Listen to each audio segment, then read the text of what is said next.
breathtaking, honestly. No one is on your side. Understand this. You have to know this. I mean, even those so-called woke celebrities, the pro-Palestinian celebrities, the Mark Ruffalo's, the John Stewart's, what have you, Billie Eilish, Brad Pitt, whoever else. Are you forgetting the fact that these people are multimillionaires? Are you forgetting that fact? I mean, like John Stewart, ranting and raving all of his moral outrage about this or that policy, about Trump, about Israel, about Gaza, what have you. Nobody needs you to shout until you're red in the face. Nobody needs you to crack jokes and to expose injustice and so forth. You're worth over $100 million. We shout and rant and rave. That's what we do.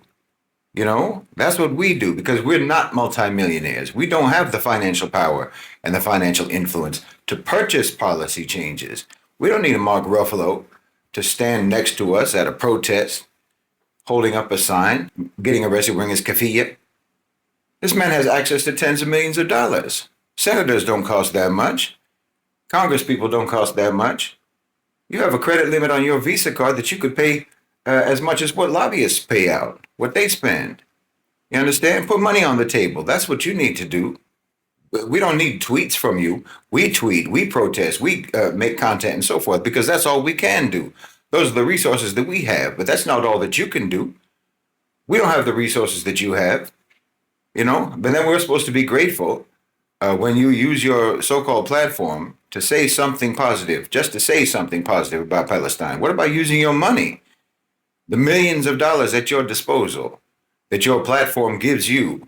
Use that money to buy some politicians the same way CEOs do. I mean, I know we're not supposed to criticize or as they say, look a gift horse in the mouth because maybe we'll alienate these obscenely wealthy celebrities who are lavishly rewarded, for play acting and making jokes. And if they show any sign, small sign of basic human morality, then we're supposed to treat that as very fragile and very brittle because maybe their egos will get bruised and then they'll abandon their support for Palestine. But I'm saying, what support?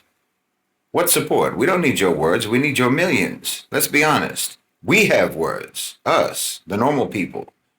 That's what we use. That's what we have, so that's what we use. But you're a multimillionaire. And all you do is say some words like us. So how is that support? That's already withholding support. Be real. That's withholding support. No, I don't think you understand how ugly your society is, really. You don't understand it because you are the propagandized. You're not the propagandists. You're the ones who are indoctrinated. You're the ones who are hypnotized. You're not the hypnotists. You're the one that the trick is being pulled on. You're not the one that's pulling off the tricks. You're the one that the joke is on. You're not the ones who are laughing. So you don't really understand. You're living in a hallucination. Even the ones that you think are on your side are actually from among the same people who are pumping you full of hallucinogens so that you never understand what's going on. You think these people are your allies. But imagine if you're in a fight and your friend doesn't jump in and start swinging, even though they're MMA fighters, they just hang back and tell the crowd, that's my best friend in there. Well, that's not your friend, that's not your ally, and that's not support. If you took together like the top 10 so-called, woke or pro-Palestinian celebrities, you could have a combined pool of money over $1 billion. Over $1 billion. I mean, Mr. Pro-Palestine himself, Roger Waters, has a net worth of around $300 million. Are you telling me that these millionaires, these show business millionaires, can't think of a way to use their wealth and their influence to influence policy the way that every other millionaire in America can figure out? Everyone else knows how to do that. No, nobody is on your side, and it's horrendous. You see, you've been fed a narrative about morality, about virtue, about values, and many of you believe it. Many of you believe that narrative. And you actually do prize those values, but you'll never see them actualized in your society, never.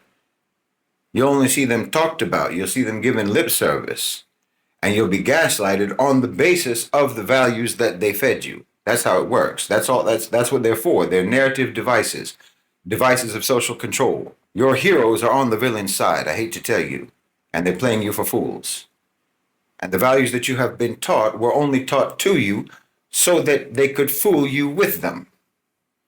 It's like if you teach your kids to trust only those adults who wear a certain badge or a certain uniform or what have you, And then the predators start to wear those badges and those uniforms.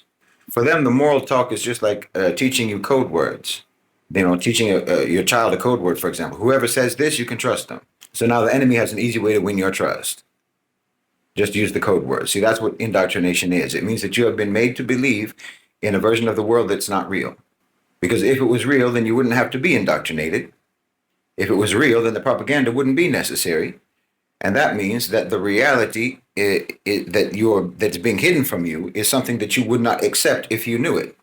It means that things are going on that are not in your interests, but are in the interests of the people who are spreading the narrative, who control the narrative that you are fed about reality. Do you understand? It means that by definition, things are wildly different than you think in the world that you live in. And I've talked about this many, many times. Some people are triggered by what I say and they accuse me of hating the West. They accuse me of being divisive or what have you. But look, if the truth is hateful to you, or if you think that someone telling you the truth hates you because they're telling you the truth, why do you think that the one who's been lying to you loves you? The fact of the matter is that the West, the collective West, Western Europe and America, have an absolutely grotesque history. And it doesn't matter what level of society you're even talking about, or what aspect of the so-called civilization that you're talking about. I mean, don't get mad at me for what I'm saying. Get mad about having been lied to about it. That's what you should get mad about. I mean, do you know when the Europeans came to the Muslim world during the Crusades? SubhanAllah, they had literally in their lives never met people before who actually were even hygienic.